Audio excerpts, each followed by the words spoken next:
இன்று எங்களுடைய வடக்கு கிழக்கு மறுவாழ்வு அமைப்பினருடைய நிவாரணப் பணிகள் மலையகத்தை நோக்கி வருகை தந்திருக்கின்றது.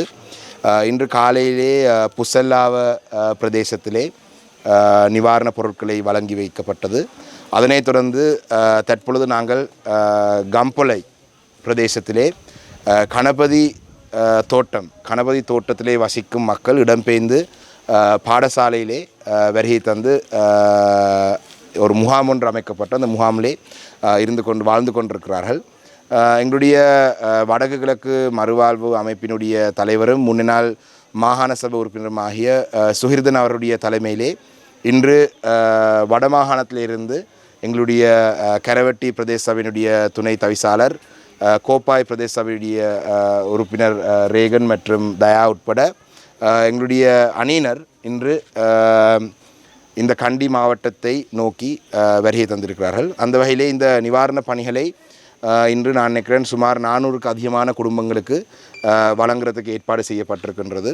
உண்மையிலே இந்த பொருட்கள் எங்களுடைய வடக்கு மாகாணத்தினுடைய எங்களுடைய மக்களுடைய பங்களிப்பு, நீரோக்கு வழங்கப்பட்ட பங்களிப்பும் நீரோ அமைப்பினுடைய நிதி பங்களிப்புடனுமாகத்தான் இந்த நிவாரண பணிகள் முன்னெடுக்கப்படுகின்றது. மிக முக்கியமாக இந்த வெள்ள அனர்த்தம் நடைபெற்ற பொழுது நாங்கள் சர்வ கட்சி பிரதிநிதிகள், பல கட்சிகளுடைய பிரதிநிதிகள் ஒரு கள விஜயம் ஒன்றை இந்த பிரதேசத்துக்கே நாங்கள் மேற்கொண்டிருந்தோம். அது இடம்பெயர்ந்து ஒரு சில நாட்களிலே தான் இந்த பிரதேசத்துக்கு நாங்கள் அன்று வருகை தந்திருந்தோம். அந்த வருகை தந்த பொழுது இந்த மக்களுடைய தேவைகளை அறிந்து இந்த மக்களை நாங்கள் எங்களுடைய நிவாரணப் பணிகளுக்குள்ளே உள்வாங்க வேண்டும் என்றதின் அடிப்படையிலே இன்று இந்த பிரதேசத்திலே நாங்கள் தெரிவு செய்யப்பட்ட சில குடும்பத்தினருக்கு நாங்கள் இந்த நிவாரண உதவியை வழங்கியிருக்கிறோம்.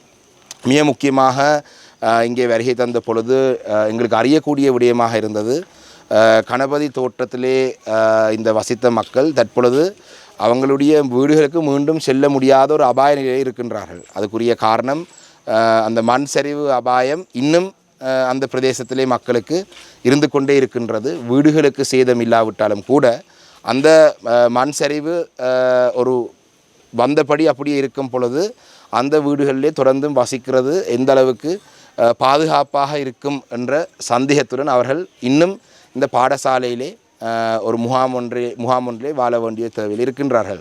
இந்த மக்களுடைய எதிர்பார்ப்பு உண்மையிலே நாட்டினுடைய ஜனாதிபதி அவர்கள் கொடுத்த அறிவித்தலுக்கு அமைவாக அவர்களுக்கு நிலமும் அந்த வீடும் வழங்கப்பட வேண்டும் என்ற அந்த எதிர்பார்ப்புடன் அவர்கள் இருக்கின்றார்கள் என்றால் அவர்கள் தற்பொழுது வசித்து வரும் அந்த வீட்டிலே தொடர்ந்தும் வாழக்கூடிய சூழல் இல்லை என்றதுதான் அரசாங்கத்தினுடைய அந்த பிரதேசத்தினுடைய அரசு அதிகாரியுடைய கருத்தும் அந்த பிரதேச மக்களுடைய கருத்தும். ஆனால் இது எவ்வளோ வேகமாக இந்த வீடுகளை அமைக்கலாம், எவ்வளோ வேகமாக இந்த காணிகளை வழங்கலாம் என்றது ஒரு பொறுத்திருந்து பார்க்க வேண்டிய விடயம்.